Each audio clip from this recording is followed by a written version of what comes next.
On ne perd pas une confrontation parce qu'on a tort, mais parce que le corps a déjà décidé avant la tête. Au moment critique, ce n'est pas votre argumentaire qui parle, c'est votre souffle qui s'emballe, votre regard qui fuit, votre tempo qui accélère. Machiavel l'avait noté.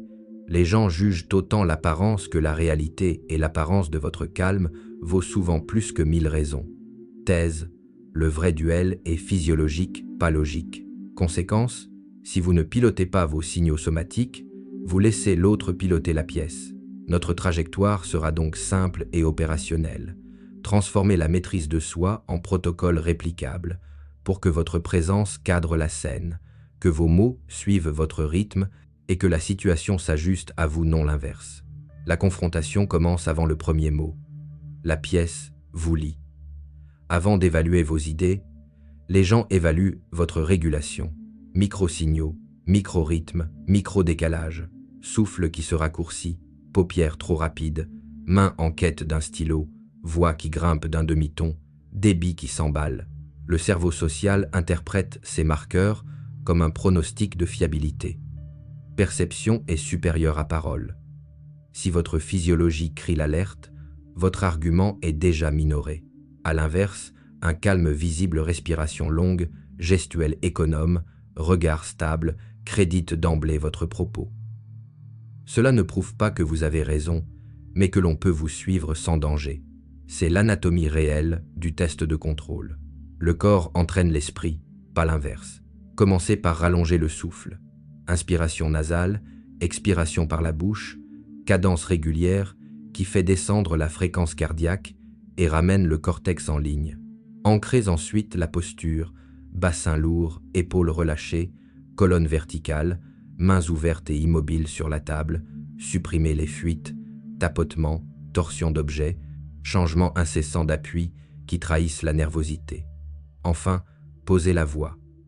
Réduisez votre vitesse à environ les 2/3 de l'habitude.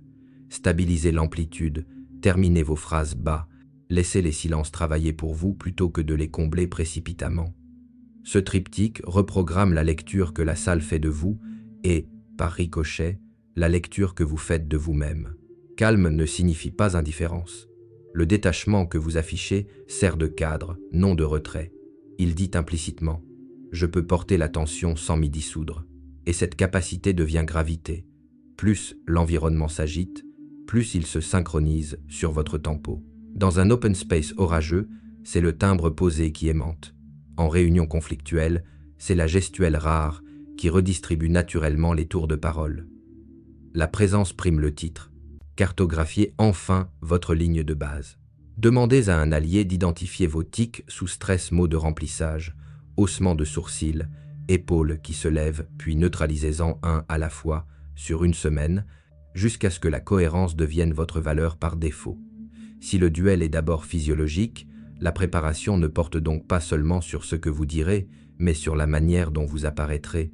Un corps qui cadre la scène offre à vos idées la meilleure acoustique possible. Avant de parler, apprenez à voir. La plupart entrent dans une pièce avec leurs arguments, entrez-y avec un sonar.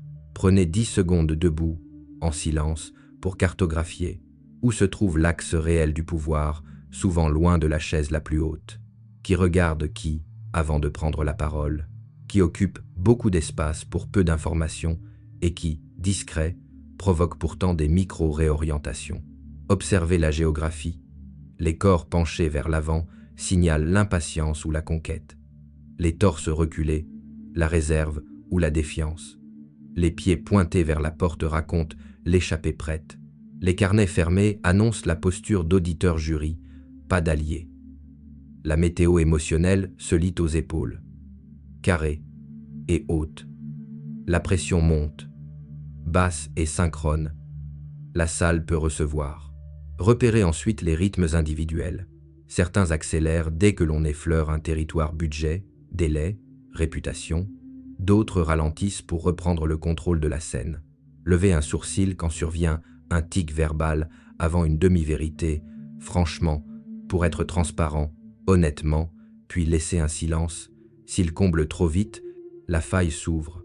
Suivez les regards lors d'un désaccord. Vers qui glisse-t-il pour chercher une bénédiction? Ce regard est votre baromètre. Convaincre cette personne, c'est déplacer la pièce. Ne vous laissez pas hypnotiser par le discours. Mesurez l'inertie.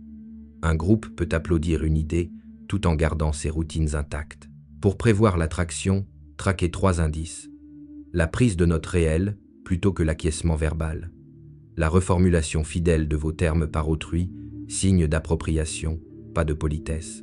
L'engagement visible d'une ressource, même minime, un créneau, un test, un nom. Sans ces marqueurs, vous n'avez que du bruit consentant. Calibrez votre entrée en fonction de cette lecture. Si la salle est chaude, baissez d'un cran votre intensité pour devenir point d'ancrage. Si elle est froide, augmentez la clarté, pas le volume. Structurez, exemplifiez, cessez tôt. Adressez-vous d'abord aux sceptiques silencieux. Leur haussement d'obstacle vaut plus que les louanges des convaincus rapides. Et lorsqu'un dominant non officiel pilote par micro-signaux, parlez en le regardant autant que le titulaire du titre. Vous signalez que vous avez compris la topologie réelle, ce qui instaure d'emblée du respect. Enfin, fixez votre seuil de parole, n'ouvrez la bouche que lorsque vous avez identifié l'objectif minimal atteignable dans ce contexte précis et le coût de l'obtenir. Machiavel disait que l'on gouverne autant par apparence que par réalité. La lecture à 360 degrés vous donne les deux. Elle transforme la salle d'examen en terrain balisé, moins d'aléas, plus d'angles. À ce moment seulement, parler devient un acte de déplacement, pas un pari. Quand la pièce s'échauffe, votre premier levier n'est pas l'argument, c'est le corps. Commencez par reprendre la main sur le souffle. Inspirez 4, retenez 2, expirez 6, 3 cycles. Pendant ce recalage, figez les mains ouvertes, appuyez sur la table ou posez à plat sur les cuisses et retirez-les de tout objet, tentant stylo, capuchon, téléphone. L'immobilité choisie envoie un signal de contrôle que votre système nerveux imite ensuite. Ancrez la posture. Bassin lourd, thorax libre, nuque longue, épaules basses. Debout, les pieds parallèles largeur d'épaule, poids répartis.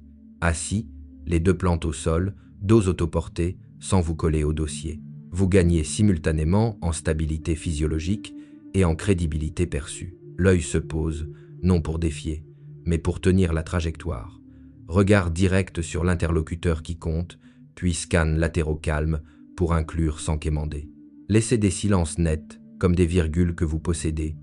Ils rafraîchissent la salle et font choir les interruptions impulsives. Vient la voix. Ralentissez à 70% de votre débit habituel, baissez légèrement la hauteur, stabilisez le volume.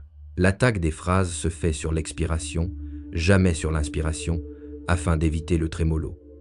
Évitez les « e » réparateurs et les rires d'apaisement. Remplacez-les par une pause. Les phrases se raccourcissent, une idée égale une ligne, chute ferme. Plus le contexte s'anime, plus vous simplifiez la syntaxe. Le cerveau adverse suit la clarté, pas la vitesse. Scellez le protocole par un geste de réinitialisation discret quand la pression remonte. Micro, étirement de la nuque, expiration longue, repositionnement des pieds. Vous économisez des confrontations entières, rien qu'en abaissant la température. Et si l'on vous coupe, ne couvrez pas. Suspendez, regardez, reprenez au mot-clé. Le message implicite devient visible. Vous n'êtes pas en réaction, vous cadencez. À ce stade, le calme n'est plus une façade, mais une infrastructure. Votre corps tient la ligne. L'esprit suit. La salle s'aligne. Par exemple, en réunion budget, voix calme, question. Que décidez-vous d'ici vendredi, 10 à 7 heures? Silence. 2 minutes plus tard, le dominant non officiel reformule votre option. La salle se cale. La crédibilité ne se décrète pas, elle s'émet par micro-signaux que la salle capte avant d'entendre vos mots. Un souffle stable, un regard qui tient sans s'agripper, une gestuelle économe. Ces détails tracent la frontière entre présence et performance. Votre respiration règle l'horloge sociale. Si elle s'emballe, tout le reste suit. Laissez-la descendre dans l'abdomen, cadence régulière, puis alignez la voix sur ce métronome. Un timbre posé avec un débit maîtrisé donne au discours une assise que nul argument ne compensera s'il manque. Le regard, lui, n'est pas un faisceau laser. Il s'ancre d'abord sur l'interlocuteur clef, puis se déploie en éventail lent vers les autres, sans zapping anxieux ni fuite vers le sol. 5 secondes d'attention pleine, une respiration, on passe à la personne suivante. Ce rythme installe une perception d'équité et coupe court aux suspicions. Les mains racontent votre rapport à la situation. Évitez les microfugues, touchez le visage, lissez les cheveux, jouez avec un stylo qui signale le stress et parasite le message. Préférez des gestes ouverts, paumes visibles, qui accompagnent l'idée plutôt que de la maquiller. Un geste pour poser, un geste pour comparer, un geste pour conclure. Le corps parle aussi par l'immobilité. Tenir quelques secondes sans bouger après un point important permet au contenu de tomber comme un poids dans l'eau. Côté posture, cherchez la verticalité vivante, ni raideur martiale, ni mollesse affaissée. Le buste respire, les épaules restent basses, le bassin donne la base. Vous êtes un mât, pas une voile. Le vrai test réside dans le calibrage entre ce que vous dites et ce que vous rayonnez. Une voix assurée qui s'excuse en fin de phrase, un « je suis serein » chuchoté au bord de l'apnée, un « ce n'est pas grave » accompagné d'un rire sec. Ces dissonances sapent la confiance plus sûrement qu'un désaccord frontal.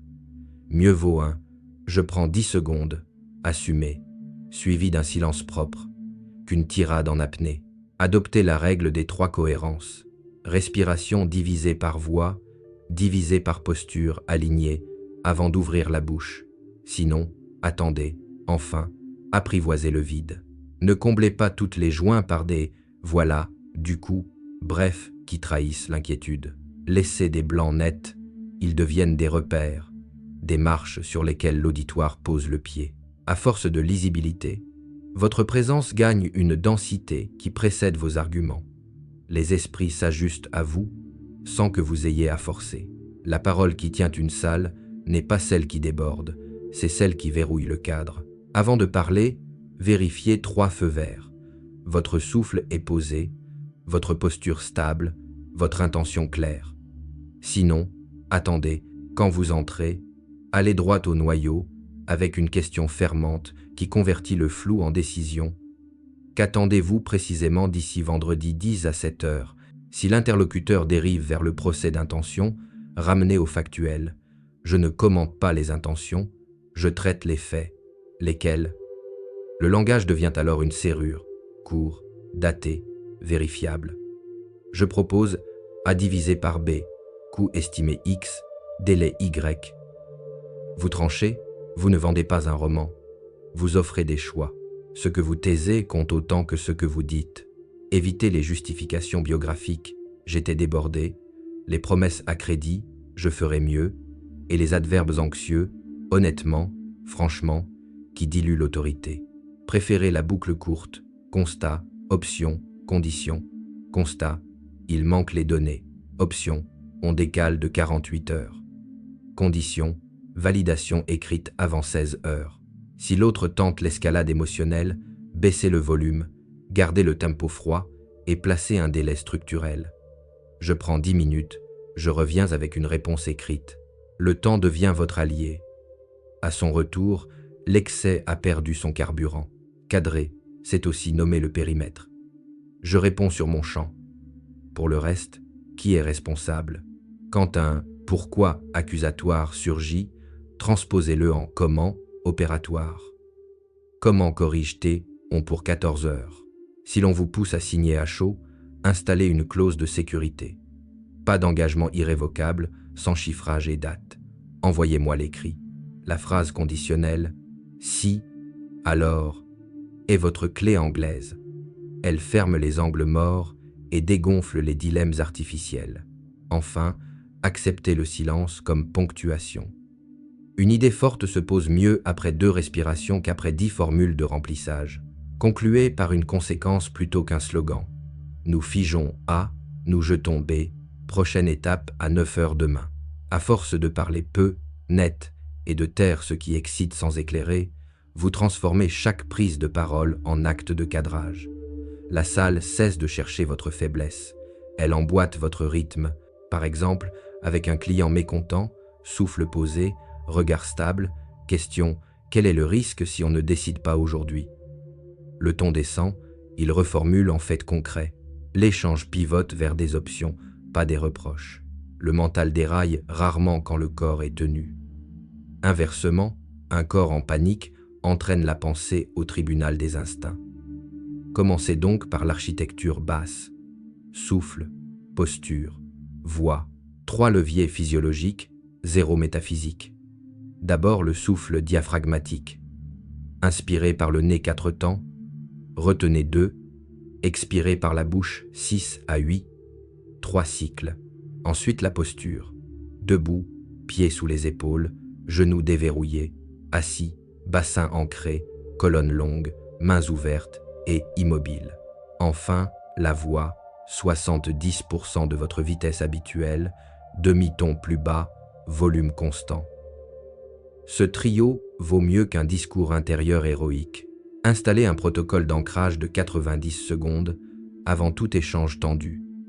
30 secondes de respiration, 4-2-6, 30 secondes de fixation oculaire sur un point stable à hauteur des yeux, 30 secondes pour formuler sur papier une phrase d'intention opérationnelle.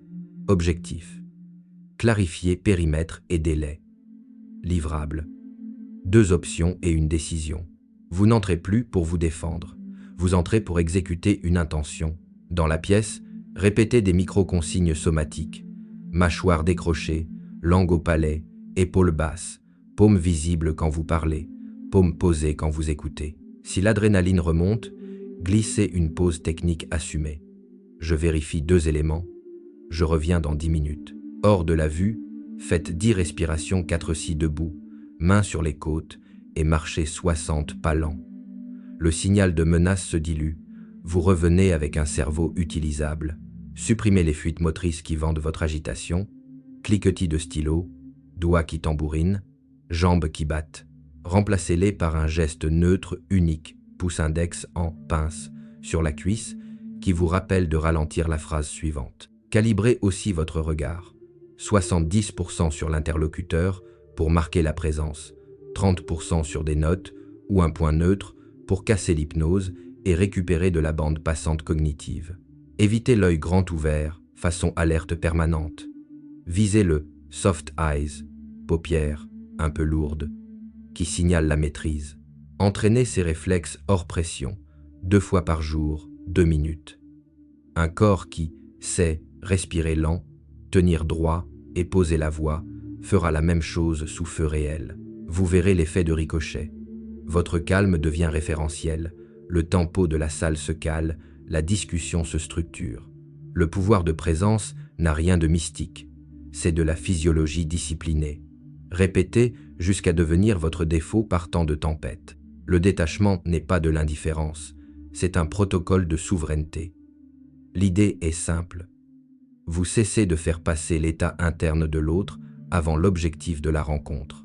Votre boussole devient la tâche, pas l'émotion du moment.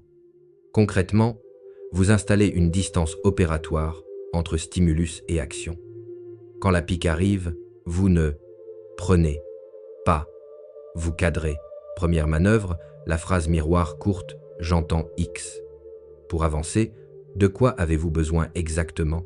Qui renvoie la charge émotionnelle à sa source et oblige l'interlocuteur à formuler du concret. Deuxième manœuvre, la question de précision. Quel est le risque principal si nous ne décidons pas aujourd'hui ? On troque le flou contre une variable mesurable. Troisième manœuvre, le contrat de sujet. Restons sur A 10 minutes, puis B si nécessaire. Vous tenez le périmètre. Tenez une grille en 3 cases à l'écran mental. Répondre divisé par différé, divisé par ignoré. Répondre lorsque la demande crée de la valeur et que le périmètre est clair. Répondre en fait, pas en plaidoyer. Différer lorsque le cadre manque. J'envoie un point écrit à 16 heures avec 2 options et un coût. Vous transformez l'orage en rendez-vous. Ignorer avec courtoisie lorsque rien n'a été payé en attention message vague. Ton impératif, 0 responsabilité. Pas d'action de ma part sans éléments X et Y. L'ignorance polie casse le cercle de renforcement des comportements parasites. Adoptez un langage de condition, non d'intention. Si nous avons le budget signé vendredi, je lance. Sinon, je propose C. La condition objective vous extrait du duel d'ego et remet la balle dans le camp des faits.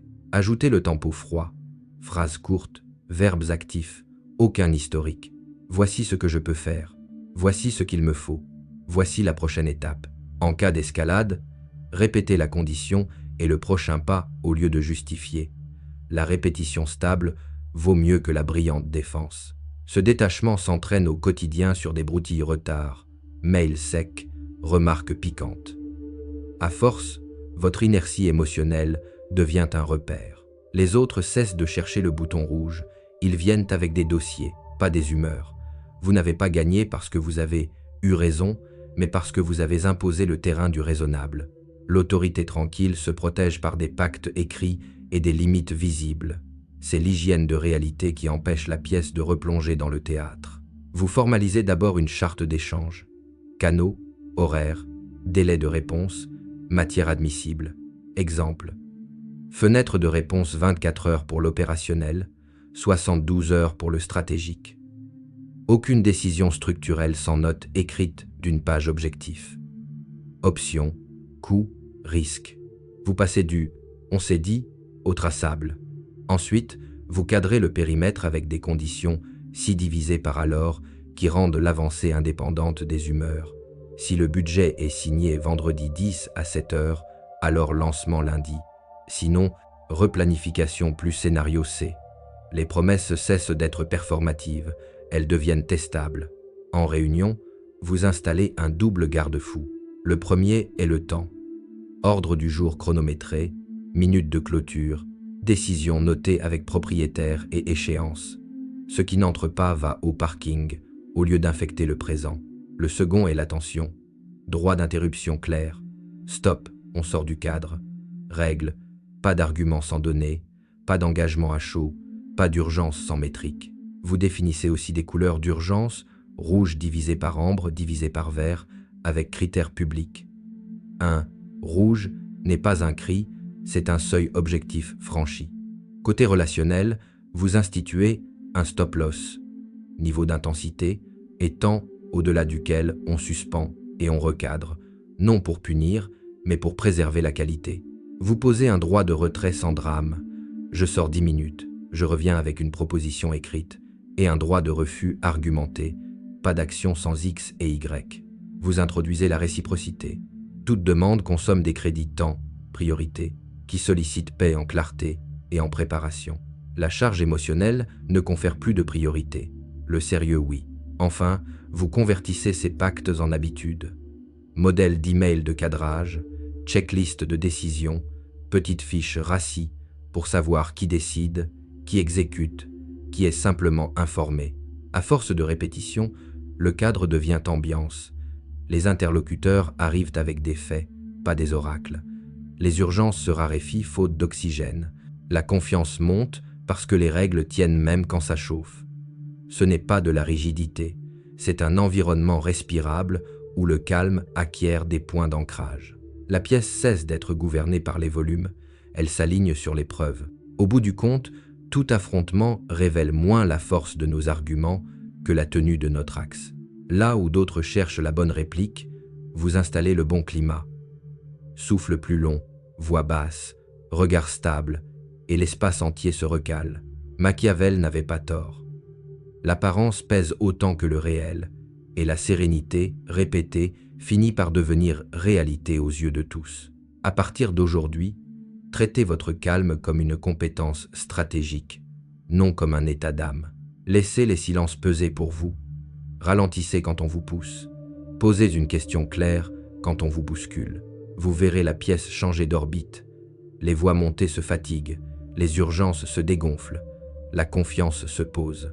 Et si, ce soir, l'ancien réflexe revient, souvenez-vous, un souffle avant la phrase vaut mieux qu'une phrase de trop. Demain, entrez avec ce tempo. On viendra vous chercher pour le cap, pas pour le bruit.